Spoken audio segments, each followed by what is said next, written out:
नमस्कार। आज हम लोग जानेंगे संत कबीर में हुई घटना के बारे में, क्योंकि जो संत कबीर नगर है वहाँ पे गांव था। उस गांव में होली के दिन झगड़ा होता है दो गुट में, और दो गुटों में जातिगत, कुछ लोगों के द्वारा कहा जा रहा है कि जातिगत रूप से झगड़ा हुआ, और कुछ लोगों के द्वारा ये कहा जा रहा है कि नाच हो रहा था वहाँ पे डीजे बज रहा था, और डीजे के चक्कर में, गाना बजाने के चक्कर में झगड़ा हो गया।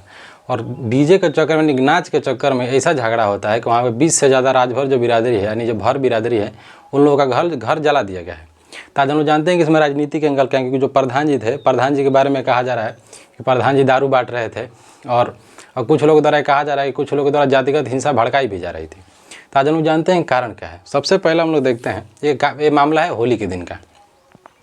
इसमें मेन फसाद का जड़ है दारू, इसलिए दारू है, और इस पर सबसे बड़े जिम्मेदार कोई है तो है सरकार। और सरकार में जो लोग बने हुए हैं, सरकार को सबसे पहले देसी दारू बंद कर देना चाहिए। अगर बंद नहीं कर पा रही है तो उसको जो देसी दारू है कम से कम 200 रुपया कर देना चाहिए, कम से कम 200 रुपया, 150 रुपया कर देनी चाहिए। जिस देश में, जिस राज्य में इतनी सस्ती दारू मिलेगी तो लोग पिएंगे। और इस दारू को पी कौन रहा है? इस दारू को, ये जो दारू है, जो दारू बिक रहा है, इस दारू को बढ़ चढ़ के पीने वाली जो जातियाँ हैं, दो ही जातियाँ हैं, मुख्य रूप से दो जातियाँ हैं। जैसे पहले तो चमार है, दूसरे भर है, इसीलिए गाली इन लोगों को दिया जाता है कि चमार भर, ऐसे ही नहीं करता है कोई। और जो देसी दारू मिल रहा है, इसको बढ़ चढ़ के पीने वाली जो दो जातियाँ हैं, वह भर और चमार। ये लोग दारू पिए, फ्री में दारू मिल रहा है, फ्री सामान है, 50 रुपया कौन सा मांगा है। उस दिन लोग दारू पीते हैं, और दारू पी लिए तो ठीक है, खाए पिए सही है। उस दिन लोग नाच का प्रोग्राम करते हैं, यानी ये लोग डीजे का प्रोग्राम करते हैं कि डीजे बजाएंगे और नाचेंगे। खुशी देखिए कितना खुशी है, डीजे बजाया जाता है। और दूसरे कहा जा रहा है कि जो अन्य जो बिरादरियाँ थी वो लोग आते हैं, उन लोगों को बस्ती में आने के बाद गाना बजाने के लिए डिमांड किया जाता है। डिमांड करने पे लोग कहते हैं कि नहीं, हम लोग किए तो हम लोग बजाएं। इन लोगों का भी बात सही है और नहीं भी है। ये लोग कह रहे हैं कि जो हम लोग डीजे मंगाए हैं तो हम लोग बजाएंगे, तुम्हारे हिसाब से गाना नहीं बजेगा। इसी आधार पे झगड़ा होता है। झगड़ा इतना बढ़ जाता है नाच के चक्कर में कि वो लोग वहाँ पे 20 से ज़्यादा घर को जला दिया, यानी जो पूरी बस्ती थी जो राजभरों की, वो जला दिया गया। तो इसमें इन लोगों को भी समझना चाहिए। इसमें सामाजिक एंगल यह है कि जब त्यौहार है तो त्यौहार जैसा मानो, क्योंकि होली के दिन सबसे ज़्यादा हिंसा होती है। सबसे मेन कारण क्या है? दारू। जब तुम त्यौहार मना रहे हो तो उसमें दारू पीने की क्या ज़रूरत है? ये लोग दारू पिएंगे फुल, और पीने के बाद नाटक शुरू होगा। और जो दूसरी बात है दारू का, स्पेशली उत्तर प्रदेश में हम लोग बात कर रहे हैं। उत्तर प्रदेश में मेन फसाद का जड़ है दारू। जैसे डोमेस्टिक वायलेंस है, इसमें इसका भी सबसे बड़ा कारक है वो दारू। क्योंकि जो लोग सस्ता दारू मिल रहा है, कोई मजदूर है, कोई भाटा पे काम कर रहा है, ईंट पाथ रहा है, तो सस्ता है दारू, 50 रुपये 60 रुपये दिन भर में मिलता है, दारू पी लेता है। घर में जाने के बाद डोमेस्टिक, यानी जो घरेलू हिंसा होती है, अपने बीवी को मारेगा, बच्चा को मारेगा। जब दारू पिएगा तो अच्छा से अपने फैमिली का कदर नहीं करेगा, बच्चा नहीं पढ़ेगा तो भविष्य आगे नहीं बढ़ेगा।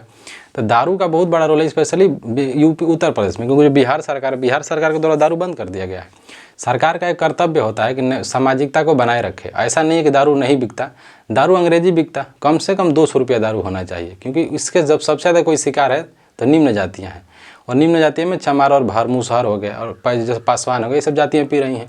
तो सरकार को भी समझना चाहिए, लेकिन सरकार से ज़्यादा लोगों को भी समझना चाहिए। बाकी सारा बात समझ में आ रहा है इन लोगों को, और दारू वाला बात समझ में नहीं आ रहा कि नहीं पीना चाहिए, हमको नुकसान होगा। तो इसमें सरकार की भी अच्छी उतना भी गलती नहीं है। अब हम लोग देखते हैं जातिगत आधार पे। जाति में क्या है कि कुछ जो प्रधान जी हैं, प्रधान जी के ऊपर इल्ज़ाम लग रहा है कि जो हमारे जो प्रधान जी थे खुद भी दारू पिला रहे थे अपने दरवाजे पर बैठा। क्योंकि जो प्रधान जी वहाँ के जो प्रधान है, उनकी पत्नी प्रधान है, और जो उनके पति है वो कार्य कर रहे हैं। तो इनके ऊपर भी आरोप लग रहा है कि ये भी दंगा भड़काए हैं। और जातिगत आधार पर जो वहाँ पे पंडित जातियाँ हैं, अन्य यादव जाति हैं, उन लोगों के ऊपर कहा जा रहा है कि इन लोगों द्वारा किया गया था।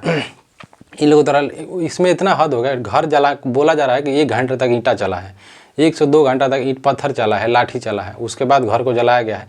हद तो तब हो गया है। पुलिस तो बहुत लेट आई। पुलिस को बोला जा रहा है कि पुलिस को कॉल किया जा रहा था, पुलिस भी नहीं आ रही थी, क्योंकि त्यौहार है, होली के दिन प्रशासन भी कम रहता है।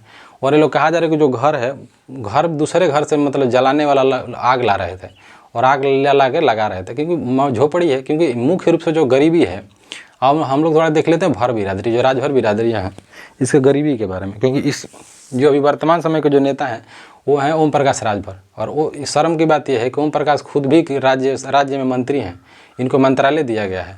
तो इनके मंत्री रहते हुए जो राजभर यहाँ की बिरादरियाँ इतनी सेफ है, तो और क्या हो सकता है? क्योंकि खुद भी तो सत्ता में है ना। अब इनका जब इनका ही नहीं सुन रही है सरकार, तो क्या हो सकता है?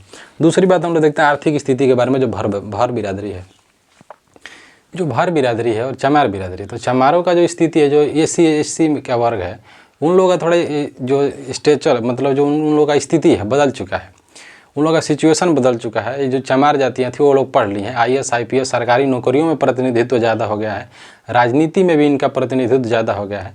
तो ये लोग हर स्तर में इनका विकास हो गया। लेकिन जो राजभर बिरादरियाँ थी वो चिपकी रह गई, एक अपने ट्रेडिशनल सभ्यता में चिपकी रह गई। उसमें आज भी शिक्षा नहीं है। सरकार को सबसे बड़ा, अगर इतना ही जब नेता हैं ओम प्रकाश राजभर जब इतने ही राजभरों के नेता बनते हैं तो इनको सबसे पहले शिक्षा में सुधार करनी चाहिए। कुछ नहीं कर पा रहे हैं तो मंच पे आओ, एक मंच बना के बोलो कि जो तुम लोग जो हो पढ़ो, पढ़ने के बाद ही विकास हो सकता है। तो पढ़ाई के बारे में भी नहीं बोलते, ये बस झंडा भाजते रहते हैं, ये कर देंगे वो कर देंगे। सबसे पहले अपने समाज को पढ़ाओ लिखाओ, क्योंकि दुनिया में यहूदी कितने हैं, यहूदियों की संख्या कितनी थी, पुर्तगालियों की संख्या कितनी थी। क्योंकि जो आज का जो ब्रिटेन है, आज का ब्रिटेन का टोटल पूरे जो महान ब्रिटेन कहा जाता है, ग्रेट ब्रिटेन जिसको कहा जाता है, उसकी जनसंख्या बिहार से कम है। जब पुर्तगाली आए थे तो उनकी जनसंख्या एक गाजीपुर और बलिया जिला मिला देंगे, उतना बड़ा उन लोगों का जनसंख्या था। वो पुर्तगाल पूरे दुनिया पर कब्जा करे। तो शिक्षा का बहुत जो वो होता है, ताकत होता है। बिना शिक्षा का आप कुछ नहीं कर सकते, क्योंकि यूरोप दुनिया पे औपनिवेशिक शासन क्यों बनाया? शिक्षा था उसके पास। भारत में ये नहीं है। और इनकी जो आर्थिक स्थिति है, जो भर बिरादरियाँ, इनकी बहुत ज़्यादा ही आर्थिक स्थिति खराब है, हद से ज़्यादा खराब है। कारण है इनके पास रहने के लिए आवास नहीं है, रहने के लिए झोपड़ी है, जैसे परिवार नियोजन नहीं है। एक फैमिली है, उसमें किसी का 10 बच्चा है, किसी का 8 बच्चा है, किसी का 7 बच्चा है। तो इसमें परिवार नियोजन जैसी समस्याएं आ रही हैं। रहने के लिए आवास नहीं है, ज़मीन नहीं है, नौकरियां नहीं है। जैसे सरकारी नौकरियों में और राजनीति में प्रतिनिधित्व तो बहुत कम है भर बिरादरियों का। और यही कारण है कि ये लोग सबसे ज़्यादा इन लोगों का पलायन होता है। किसी भी अगर आप गाँव में जाएंगे, पूर्वांचल में स्पेशली, तो पूर्वांचल में सबसे ज़्यादा कोई प्रवास किया है और प्रवास का सबसे बड़ा कोई शिकार है तो है राजभर बिरादरी।